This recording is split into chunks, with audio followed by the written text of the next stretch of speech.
Okay. So how does this song relate to what's going on tonight, you know? Well, it's got a relationship because this whole thing you're going to hear about is basically based on what I believe, and that I believe is like your life is controlled by fate. What the fate is and how it happens, I have no idea, except that you don't know that you walked in the supermarket or something and you met somebody and you started talking, or you went down the street and you saw somebody you haven't seen for years, and you don't know the effect that that kind of has on things, or like from moment to moment how life is. I wanted to work with freaking Miles Davis, man, you know? That's all I could say. I wanted to work with Miles Davis. My wife would sit there and she'd tell me, you should be working with Miles. Yeah, well, could you go up and maybe tell him that I should be working with Miles if you happen to bump into him in the street or something, you know? Tell him, my husband wants to work with you, you know? We saw him play so many different times, and I sat there and I go, you know, how's this going to happen, man? I just might as well stop because I'm never going to get to work with Miles, ever. And then one day in March was February, actually, early February 1986, I get a call from Marcus. Hey, man, I got a call from Tommy LaPuma yesterday, man. They're looking for songs for Miles. Want to do a couple of demos with me? Can you do some demos? I go, Miles, man? Yeah, let's go. Miles always needed a muse. He needed that muse. He had Gil Evans, Tio Macero, guys that wrote for him like Herbie Hancock and Wayne Shorter. Bill Evans, man, Kinda Blue. Never got enough credit for what he really did on that. Well, Marcus sends the demos out to Tommy. They go crazy over it, man. They love the music. What's happening? We're going to the studio with Miles. Wow. I never knew this is how it happens. He's got to find out about you from somebody, man. Somebody's got to tell him that you're the cat, that you're this. Well, Marcus was going to bring me in the studio now with Miles. And he comes up to me and tells me, look, here we are, man. But you know what? You're going to be here for 5 weeks for 5 minutes. So that kind of depends on what's going to happen with you and Miles. Okay. So I'm in the corner and I'm looking at my keyboard sitting up. Oh, there's Miles in the room at Clinton Studios over there. He's messing around with a little trumpet. Oh shit. All right, gotta go and do this. Walk into the studio. Miles looks up at me. Hey Miles, man, my name is Jason Miles, and you know, I work with Marcus. Those are all my keyboards over there, and you know, I did those demos that you heard with him, and you know, I got to tell you, it's a great moment for me to be in the studio with you, and whatever you need from me, you know, I'm there, man. I'll make it happen, whatever you want, you know. Jesus saved. He looks up at me, right at me. I do like your name. Wow, okay, that's a good start, you know. He likes my name, okay. Well, you know, cool, man, you know, and I'm, okay, all right, okay, I'll talk to you, bye. Well, I walked out, looks at me. Think we're in, you know, okay. So he's hanging there and everything, and he starts drawing on this little pad, and we're working on the music and everything, and all of a sudden he gets up and he packs his stuff up, he's getting ready to leave, and he takes the pad and he throws it on the table, and it's this cute little sketch he did, and I looked up, and I don't know why I did this, man. Maybe it was, I had a pair of balls at the time, you know, and I said, Miles, what are you doing with this little drawing and everything, man? It's really cool. And he goes, throw it away. And I go, well, would you mind if I took it? I think it's really cool. Looks at it, goes, give it to me. So he takes it. He looks around, and he goes with his pen, and he draws on his pen and goes, Miles to Miles, and puts a trumpet underneath and goes, here you go. And I took that, man. I got that in my studio. To this day, I still look at that thing, man, because it was an amazing moment. So we were making Tutu. And I had no idea, man, but, you know, he was constantly going over to those guys and telling them, who is this guy, man? He's a bad cat, man. You know, this guy's making this stuff happening. And Miles was really liking what I was doing. We became, like, really good friends all of a sudden. And Marcus would, like, joke around. I can't believe this Jewish guy from Brooklyn, man. And Miles really digs him. What the hell did I do, you know? I messed this up. Oh, my God. The mystery is gone now, you know? And Miles would just call me up all the time.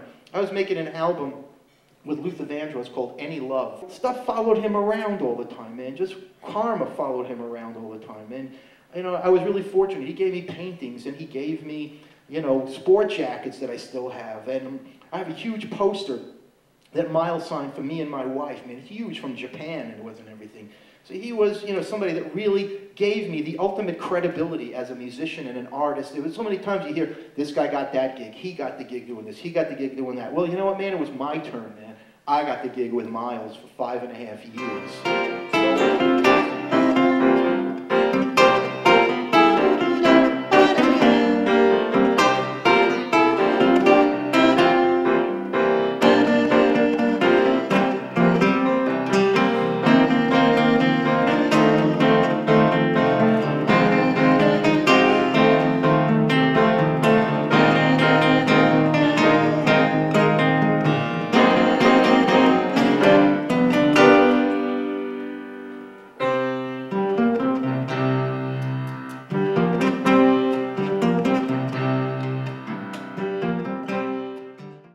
The day we finished Tutu, we got a call from, Marcus got a call from Roberta Flack about coming into the studio. And, you know, I had always heard Roberta was like just so hard on you, man, that she will just rip you up in shreds in seconds. So we were going to the studio, and I was going to be on Roberta Flack's project. And I walked in the studio, and there's like the band. There's, you know, great band. There's like Marcus on bass, and Don Grolnick, and Steve Gadd, and I'm here, man, in the studio with Roberta.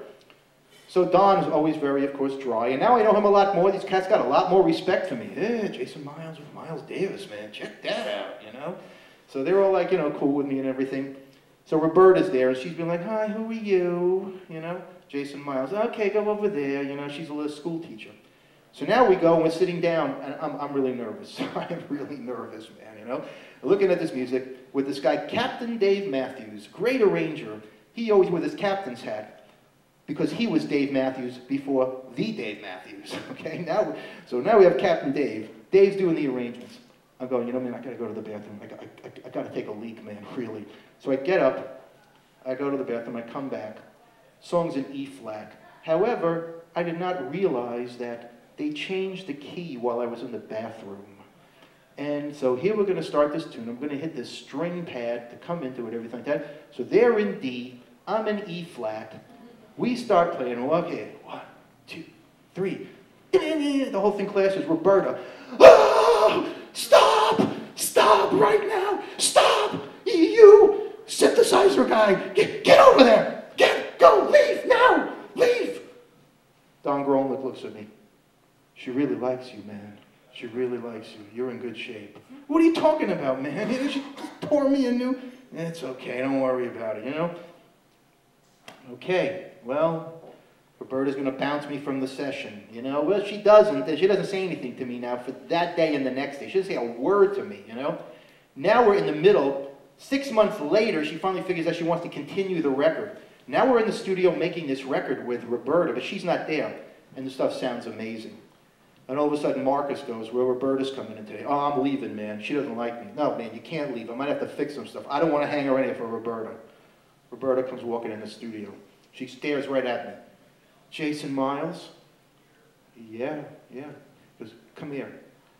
Okay, what's the matter? She grabs me, man, and gives me a bear hug, man. She wouldn't let me out. She goes, my record sounds amazing, man. You're doing an incredible job on this record.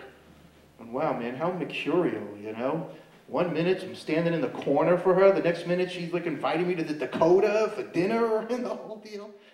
Luther hates air conditioning. So the old Hit Factory had the ducts on the top going through all the way around the room. And there was the air conditioning. Luther goes, shut the air conditioning off.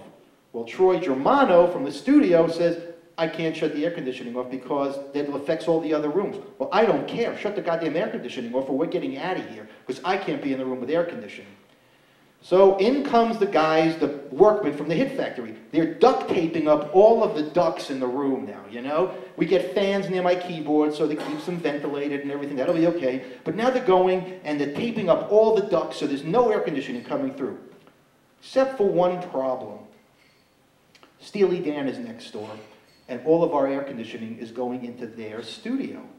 So if their studio was going to be like 70, now it was like 40. In their studio, because they were getting double the air conditioning. So Marcus Miller comes walking in, you know, later, and as he's walking in, I hear this coming from down the hall as I was standing in the hall. And here it was, and please excuse me, because this is verbatim, and I'm not going to say, okay. I don't give a fuck who the hell is in the studio. It's like fucking Antarctica in our goddamn room. Shut that shit off, man, or we're leaving this fucking place right now. Well, that was Gary Katz, who was producing Steely Dan, in with you know, Elliot Shiner, Grammy-winning engineer and everything like that. And he goes, I can't, Luther's in there. I don't give a fuck who's in the goddamn studio. It's like freaking Antarctica in our room. Come in there and take a listen. Come in there. Marcus walks in. Oh, what's going on? I'm going, man, Luther had all the ducts taped in our room, and now all of our air conditioning is going into Gary Katz's studio, man. Well, he starts cracking up. And what do you want to do? Well, let's go visit him in their studio. What are you, crazy, man? They want to kill us, you know what I mean? Well, we might as well see if it's as cold as they're saying it is, you know? We come walking into the studio and open up the door. I gotta tell you, holy shit. It was freezing in there, man, you know? Marcus would go, hey, what's going on? You know, Gary Katz. Oh, Marcus Miller. Hey, what's going on, man? We came in to say, oh, don't you think it's like cold in this studio, man? What do you think, you know? Because it's your boy is in there, man, screwing this whole thing up. So we go back in the room there. There's Luther just so happy. Oh, it feels so good in the room now. Wow, man, isn't it great? And not air conditioning coming in and everything. All right, that's the start of the album Power of Love with Aretha Franklin. This is getting off to a great start already, you know? And here I get a call to come and listen to the Doctor's Orders mix because they're going to mix it. They got to send it to Aretha. And she wants to put it on her album first, of course, you know. So I come in the studio. All of a sudden, who's sitting in the corner there? But Miles' right-hand guy, Gordon. What's going on, Gordon? What are you doing here, man? Miles is in the room here with Michelle Legrand. Wait a second. Miles is in the room and Luther's in the other room? This is amazing, man. Like, where's my cell phone camera? You know what I mean? Of course, there's no cell phone camera. So I go in there. Miles is there with Michelle Legrand. He gives me a big hug and introduces me to Michelle. Man, we got to do an album, just me, you, and Jason. Forget about the strings and everything. We'll do it all ourselves. Michelle's going, really? Oh, okay. You know, it's French arranger and everything, who wrote some amazing songs.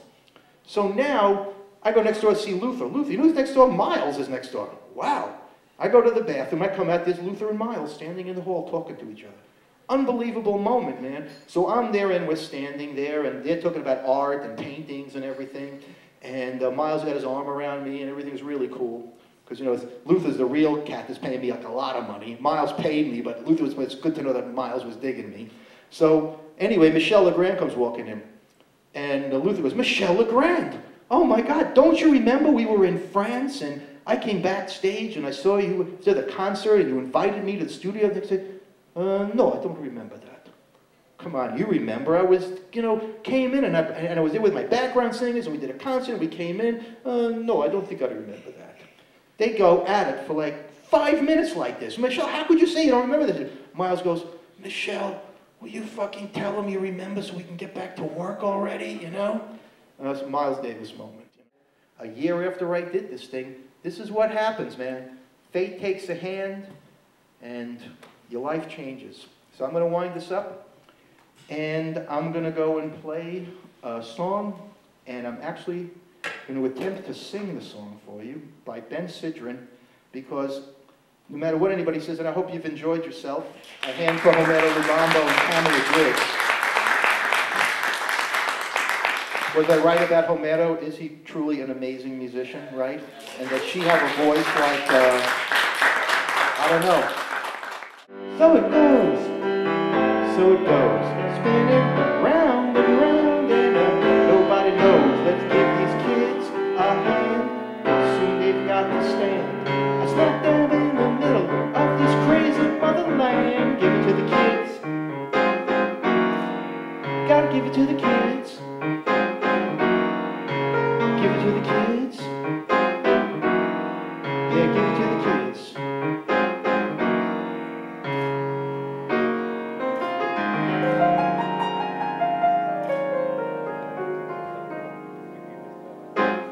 Thank you for coming tonight. Thank you, Tony Falco, and always giving me a chance. You know, we've done some nice stuff here. This is one of the most amazing places that's slowly getting a nationwide reputation, believe it or not. If there were more Tony Falcos, the music business and the world would be in much better shape, because he's a real, you know, giver. Thank you, Tony.